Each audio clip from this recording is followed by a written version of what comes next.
আজি আন্তৰ্জাতিক শ্ৰমিক দিৱস আৰু এই শ্ৰমিক দিৱসত মই অসমৰ সমূহ শ্ৰমিক জনগণ আৰু শ্ৰমজীৱী জনগণলৈ CPIML আৰু অসম সংগ্ৰামী চাহ শ্ৰমিক সংঘৰ তৰফৰ পৰা সংগ্ৰামী শুভেচ্ছা জ্ঞাপন কৰিছোঁ।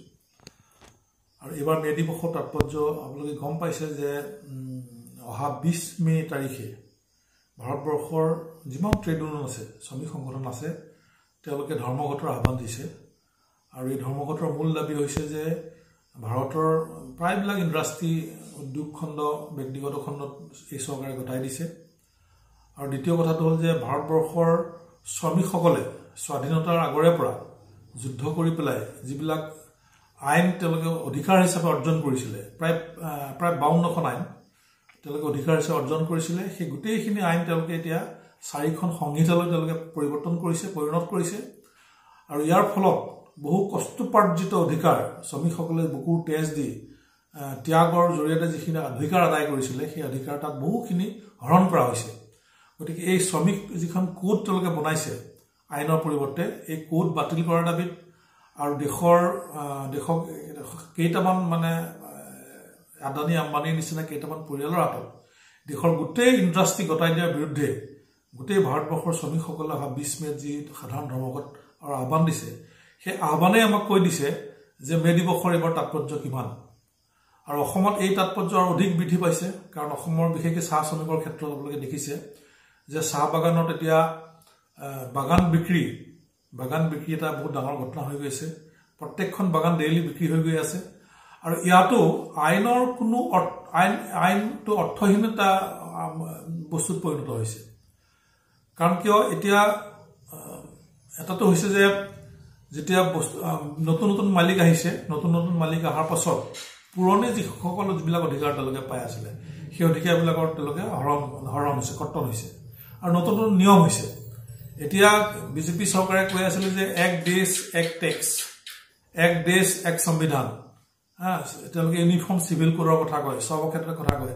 কিন্তু এতিয়া আমাৰ অসমৰ ক্ষেত্ৰত আপোনালোকে যদি চাই দুটা কথা আপোনালোকে চাওক। এটা হৈছে মালিক বেলেগ বেলেগ, নিয়ম বেলেগ বেলেগ, চাহ বাগানৰ নিয়ম বেলেগ বেলেগ হৈছে। আৰু 2 নম্বৰটো কথাটো হ'ল যে ভাৰতবৰ্ষৰ তামিলনাডু, কেৰেলা এইবিলাকত শ্ৰমিকৰ হাজিৰা যিমান তাৰ তুলনাত আমাৰ অসমৰ চাহ শ্ৰমিকৰ হাজিৰা বহুত কম। তো এই ক্ষেত্ৰত এক দেশ এক হাজিৰা কিয় নহয়? আৰু তাতোকে ডাঙৰ কথা হৈছে যে আমাৰ অসমৰ বিজেপি চৰকাৰে 351 টকা 2018 চনতে দিম বুলি অসমৰ শ্ৰমিক ৰাইজক প্ৰতিশ্ৰুতি দি বিৰাট মিটিঙত তেওঁলোকে আহিছিলে। 351 টকাটো নিদিলে। এতিয়া মুখ্যমন্ত্ৰী ডাঙৰীয়ে কি কৈ আছে যে মালিকে নিদিয়ে। মই মালিকক কৈছিলোঁ, তেওঁ এতিয়া চৰু খুদি চাউল বহোৱাৰ নিচিনা কথা কৈ আছে। তো ইলেকশ্যনৰ আগত যেতিয়া কংগ্ৰেছৰ বিৰুদ্ধে আপোনালোকে প্ৰচাৰ কৰিছিলে তেতিয়া কথাটো কোৱা নাছিলে যে মালিকক সুধি লৈ দিম। তো আপোনালোকে কৈছিলে যে ভাৰতবৰ্ষৰ সকলো ৰাজ্যৰ সমাহাৰত আমি মজুৰি দিম, আমি ন্যূনতম মজুৰি নিৰ্ধাৰণ কৰিম, 351 টকা দিম। তো এতিয়া সেইবিলাকো নাই। তাৰ উপৰি কি হৈ গ'ল, তাৰ উপৰি এতিয়া বাগানৰ মালিকবিলাকক অবাধ স্বাধীনতা দিয়া হৈছে। অবাধ আজি তেওঁলোকে ইচ্ছা কৰিলে এখন নতুন বাগান কিনিছে বা এটা কোম্পানীয়ে তো নতুন আইন তেওঁলোকে উলিয়াই লৈছে। গতিকে মে দিৱসৰ তাৎপৰ্য আৰু বৃদ্ধি পাইছে। আৰু তৃতীয় কথাটো হ'ল যে মজুৰি ইমানেই কম চাহ শ্ৰমিকৰ, আপোনালোকে আহে চাওক এইটো 250 টকা মাত্ৰ মজুৰি হয়। তো মজুৰি ইমানেই কম যে তেওঁলোকে আজি এখন বাগানত কাম কৰা নহয়। ৰাতিপুৱা 5টা বাজিৰ পৰা এখন বাগানত কাম কৰিব, তাত তেওঁলোকে 4 ঘণ্টামান কাম কৰিব, তাৰ বেলেগ এটা শ্বিফ্টত তেওঁলোকে কাম কৰিব, আকৌ কাম বিচাৰি আকৌ গাঁৱৰ ক'ৰবাত কাম কৰিবলৈ যাব তেওঁলোকে। মে দিৱসৰ আগত মানুহক জবৰদস্তি 14 ঘণ্টা 15 ঘণ্টা কাম কৰিবলৈ বাধ্য কৰা হৈছিলে। এতিয়া মানুহে 10 ঘণ্টা 12 ঘণ্টাই কাম কৰে, কিন্তু জবৰদস্তি কোনেও নকৰে। কিন্তু মজুৰি ইমান কম যে তেওঁলোকে আজি 10 ঘণ্টা 12 ঘণ্টা নিজৰ ইচ্ছামতে কাম কৰিবলৈ বাধ্য হ'ল। সেইকাৰণে মে দিৱসৰ তাৎপৰ্য সকলো ফালৰ পৰাই বাঢ়ি গৈছে। আৰু চাৰিওফালে নিবনুৱা সমস্যা বাঢ়ি গৈছে।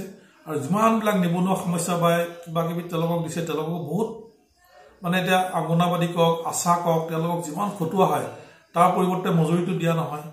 গতিকে এটা জেনেৰেলি আনকি শিক্ষকবিলাকক য'ত নিযুক্তি দিছে তেওঁলোককো প্ৰকৃত মজুৰি দিয়া নহয়।